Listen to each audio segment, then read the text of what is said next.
ரிஷபத்துல ஜனனிச்சிருக்கிறீங்க. ரிஷபத்தில் ஜனனித்தவருக்கு குரு லாபம் தரணும். இதுதான் ரொம்ப அதிகமா கேட்கக்கூடிய கேள்வி. ரிஷப லக்னத்திற்கு 8ஆம் இடம் அஷ்டமாதிபத்தியத்தை கொடுக்கிறார். 11ஆம் இடம் லாபாதிபத்தியத்தை கொடுக்கிறார். ஒரு மனிதனுக்கு ஆசை ரிஷபத்தில் பிறந்தவருக்கு ஆசை பூர்த்தி ஆகணும்னா 11ஆம் இடம் நல்லா இருக்கும்.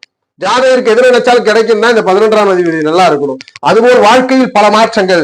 ரிஷப லக்னத்தில் பிறந்து குருவனுக்கு குரு தசைகள் வருதுன்னா அவர் கண்டிப்பா வெளிநாடு தூரதேசத்துல இருப்பார். பூர்வீகம் இல்லாத வெளியிடத்துல நிலங்கள் சொத்துக்களோட கௌரவமா வாழ்வார். அதற்கான விதி என்ன? இந்த குருவோடு சனி பகவானுடைய தொடர்பு, புதனோட தொடர்பு.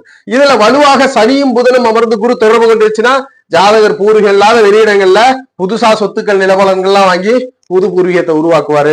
இடமாற்றத்தினால் ஆதாயம் பண்ணுவாரு. இந்த சனியோடு தொடர்புல இருக்கிறாருன்னா 9-10 அதிபதி தர்மகிருமாதிபதி தொழிலிலே பெரும் வெற்றிகள் பெறதெல்லாம் இந்த அமைவுல வந்துடும். அப்ப ரிஷபத்தில் பிறந்தவருக்கு நினைத்த லாபத்தை பெறுவதற்கும் மாற்றத்தினால் வாழ்க்கையில் முன்னேறம் 8ஆம் இடத்தினால் வெளியிடங்களில் சென்று யோகம் பெறுவதற்கு சனி புதன் தொடர்புல இருக்கணும். 8ஆம் இடத்தின் காரகத்தின் வாயிலாகத்தான் குரு பலன் செய்வார். 11ஆம் இடத்தின் காரகத்தின் வாயிலாகத்தான் பலன் செய்வார். எப்படி 8ஆம் இடத்தின் உயிர்காரகங்கள் நல்ல பலன்னா பூர்வீகம் இல்லாத வெளியிடங்களினால் ஆதாயத்தை கண்டிப்பா சேர்த்துரும். குரு நல்லா இருக்கிற ரிஷப லக்னக்காரர் கண்டிப்பா பூர்வீகத்தை விட்டு வெளில போயிருப்பார். அங்கு அவர் நல்ல கௌரவ பெயரோடு இருக்கக்கூடிய அமைவு உருவாகும்.